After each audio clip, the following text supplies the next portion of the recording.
friends. This is Lacey, and this is my husband Doc. He got a new hair change, so that was fun.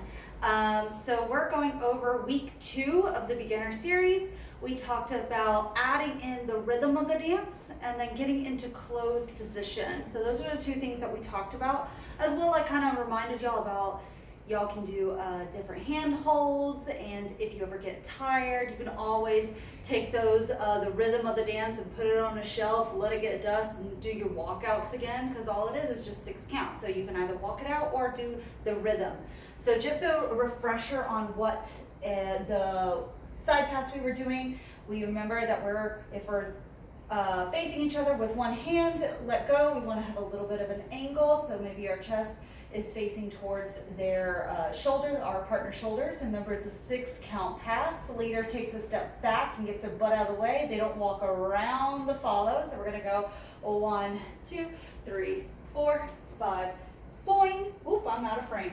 And 1, 2, 3, 4, 5. Boing, right? And our boing is just bringing our own body away from our own hand. We're not pulling. We're not doing anything weird. We're not like expanding or anything, just anything weird. All right, all we're doing is our hands are right here, and we're going away from our own hands to create that boing action or the stretch away, right? So that's what we learned on week 1. And then we added in the rhythm of the dance. The rhythm of the dance is going to be walk, walk, run, run, pause, stay, then boing, or walk, walk, triple step, anchor step, or 1, 2, 3 and 4, 5 and 6. There's so many different variations that we can say it. It depends on what your brain resonates with. So if I'm saying one version, it doesn't resonate with you, pause the video and say it to yourself what works for you. If it's the numbers, do the numbers. If it's the words, do the words. If it's the actions, do the actions. Cool? So let's talk about that. So you've already done 1 and 2. It's walk, walk. You just do the exact same thing that we had been doing. So walk, walk, right? That's our thing. Then we do run, run, pause. So we're just moving our booties. Leaders, you're moving your booty in place because you don't want to run the follow over, right? Followers, you run your booty that way until your shoulder says, please stop. So run, run, pause, right? Right? And then we're going to stay, then boing, right? One of the drills that we did was walking it out. We went walk, walk, run, run, pause, stay, then boing, go, walk, walk, run, run, pause, stay, then boing, go, 1, 2, 3 and 4, 5 and 6, so walk, walk, triple step, anchor step, or walk, walk, triple step, triple step. I don't really want you marching out every single time you dance. It's a little weird, but if it helps you get into the practice of it, please do that. So again, one more time, we're going boing, boing, 1, 2, 3 and 4, 5 and boing, and 1, 2, 3 and 4, 5 and boing, go, walk, walk, run, run, pause, stay, then boing, right? So that's our drill that we did of getting into the rhythm, and then we added in getting into closed position.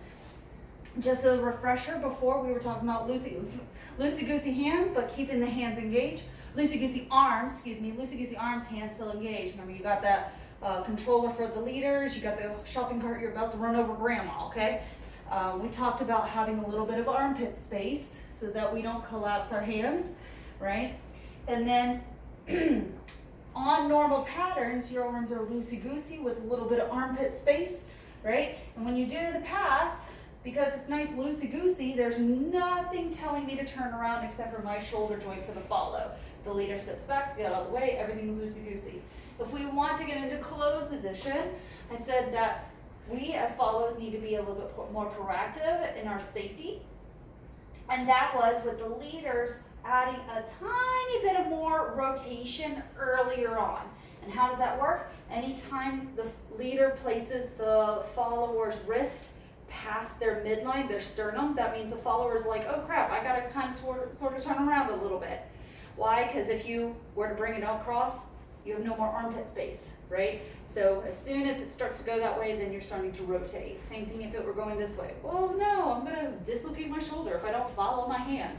So same thing. So the leader is going to start bringing the arm across and up, across the followers midpoint just a little earlier, like 1-ish, 2-ish, all right? So we're gonna go 1-ish, 2-ish, right there. See how I started to rotate my sternum because I want to protect my shoulder, right? We talked about that. That's how you get the follower to rotate sooner. We talked about what timing you would see the followers back as a leader. So if you did a normal one, 1, 2, 3, and it's like 3 before the leader even sees the followers back, right? Whereas if you start rotating them, 1, 2, there's like, you're already starting to see my back at that point because I'm starting to rotate. It's like 2-ish, in between 2 and 3, then you start to see it back. So at this point, we talked about the athletic stance for the leader, Wha-tchaaaaa, right? We're getting ready, we're in an athletic stance, our arms are up. It's not by our side because the reaction rate to go from here to here is just too delayed, so we want to be up and ready. And again, having a little bit armpit space for leaders and follows. So when we're here, boing, 1, 2, I've already started to rotate, his arm is up and ready. You can't see it in the camera, but it's up and ready. And you're going to Wha-tchaaaaa kindly their spine, kindly, and you're going to hold on to this Wha-tchaaaaa handshake, or the hand on their spine as they rotate. So Wha-tchaaaaa, and then keep it there, right? And eventually, because the follower is attached to your other hand and attached to this hand, they have to rotate into it. And what you want to do is go for the shoulder blade area, not the kidney. I don't like a good kidney shot. It hurts. So every time you dance with a new person that's like this tall or this tall or this tall, make sure you're going for the shoulder blade, not the kidney shot, because you got used to doing this every single time, right? So again, from this side so that you can see. So 1, 2, Wha-tchaaaaa, 3 and 4, 5 and 6, right? So that's how we get into closed position. You go Wha-tchaaaaa. Now followers, if you did not have that armpit space, this is what would happen. Let me go on this side. If you did not have that armpit space and you had a dead arm over here, right? 1, 2, 3, and you get caught. Look at that. My arm's caught. Rotate around. Dinker, dinker, dinker, dinker, dinker, dinker, dinker, dinker. Look, it's all caught. If you had armpit space, then you would have, let's show it from this side. So boing, 1, 2, 3, and here you got the Wha-tchaaaaa sorta. Wha-tchaaaaa on my spine. Nice up and down. If you have a little bit of an armpit space follow, then you'll be able, it's like dark on dark, that's not helpful, but anyway. Then your elbow kind of lands on their elbow, and all you have to do is go bloop, and you can put your hand wherever, right? We talked about that. And again, I will love you forever if all the leaders go Wha-tchaaaaa right on their spine, right there at that shoulder blade. And then for the followers, if you go pew every single time, I will just love you forever, okay? So that's how we got into closed position. And then how do you get out? 1, 2, Wha-tchaaaaa, 3 and 4, 5 and 6, right? We still have that boing action where we're going away from our center point. So here's the hand, we're going away from our own hands.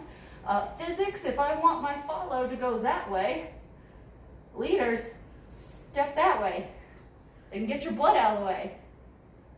Dude, hey, look, you just got out of a side closed position. So that's essentially it. If you want to do it from the other way, where you want to go the right side, so remember, right side, left side, okay?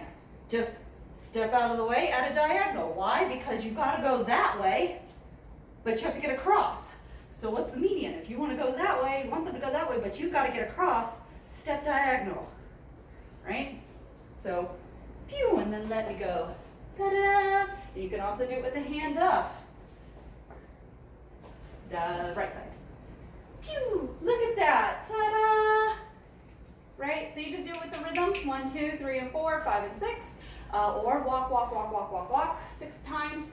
And that was pretty much everything. Again, we talked about maybe trying our passes with the other hand. Still starting off with the right leg follow. Still starting off with the left leg leaders. But we're just boinging with a different hand.